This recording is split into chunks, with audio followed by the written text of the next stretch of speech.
about 100 years from now. In Wilmington, North Carolina, 2 months ago, an illegal alien from Venezuela brutally stabbed a man to death. This murder came just 4 days after he was arrested for domestic violence, but instead of being deported by Kamala, this criminal alien was released into our country where he kills. He's an animal. Every day, Kamala Harris is bringing in illegal aliens who are raping and murdering women and children. You see them all the time. Their names have become famous, and you know, in a certain way, look, it's they don't want it. I know the parents. I've met so many of the parents. They're devastated. They'll never be the same.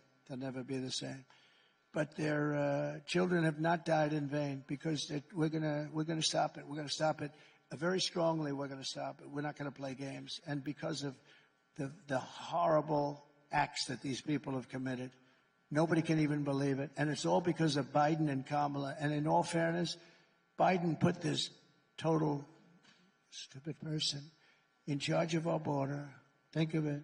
Never made a call, never went there. She let it just all, she said, keep those borders open, let everybody come in. Now, there's only one reason you do that, I guess. Well, there's 3 reasons. You're stupid. You hate our country. You can't be that stupid to be able to cheat like they cheat.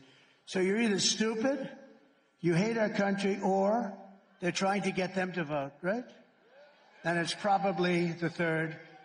She's turning beautiful small towns into third world dumping grounds. She's letting vicious gangs take over whole communities. She's busing and flying them in by the millions. How about the flights?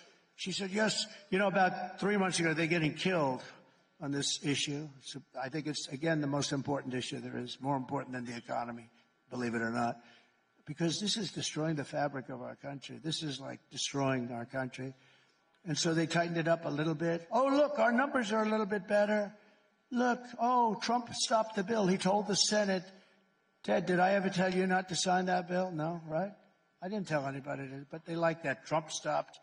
I sort of liked it. It gives you such power. You know, you come from Queens, and now I'm calling, you will not sign that bill, senators. You will not. They have me calling up, you will not sign that bill. Actually, I like that sort of. Maybe I should go along with that story, Ted. That's something, nobody's had that kind of power in a long time, right? But, all she had to do, she didn't need a bill. Just had to call him up and say, close up the border. Wake up the guy up top and just close up the border, please, Joe. Come on over here, Crooked Joe. We're going to sign this right here, sign right here. Okay. And the border's closed. I didn't have a bill. I had the strongest border in history. I didn't have a bill. My father used to tell me that when he'd hire somebody, when they say, sir, an executive, sir, could I have a letter of authorization? Could I have a letter saying that he said all of those guys that wanted letters were always weak and ineffective. It was the ones that went in and said, I'm the boss now, you're going to listen to me. Those were the ones that did the job. You know, does that make sense? So all they had to do, they didn't need anything. All they had to do is say, the border's closed. She's responsible for more human trafficking than any person in history. There's never been a problem in human trafficking in history like this one, and she's responsible. If Kamala gets 4 more years, you will not have a country left. You're not going to have a country left. You'll have 200 million people pouring in from all parts, and mostly prisons and lots of other places that you don't want to hear about. Immediately upon taking the oath of office, I will launch the largest deportation program in American history.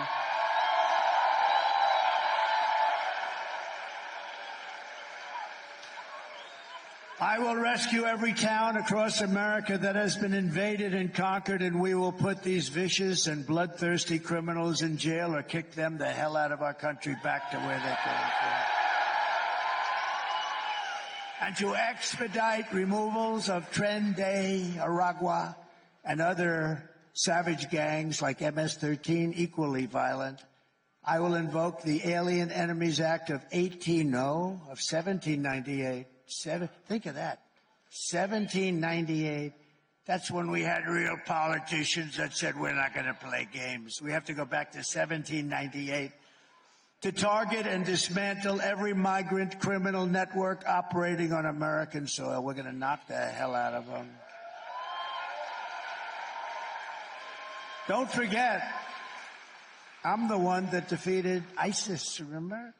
They don't want to do it.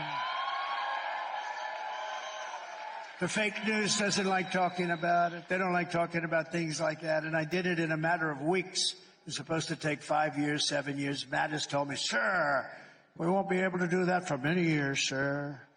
I said, wait a minute, we have the best planes in the world, the best everything in the world, and they fight with knives and crappy guns? Why? And I went over there, and I found out why, and I had the right guy. I had a real general, not a television general. Not a general that likes to write books. Stupid people. These are stupid people. Oh, and the things he said in that book, they put him in great jeopardy, what he said in the book. This stupid guy, Milley, he's the one that said, leave the equipment.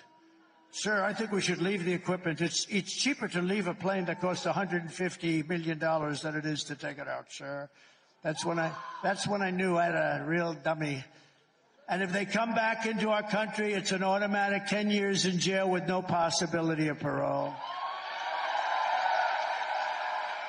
And I am hereby calling for the death penalty for any migrant that kills an American citizen or law enforcement officer.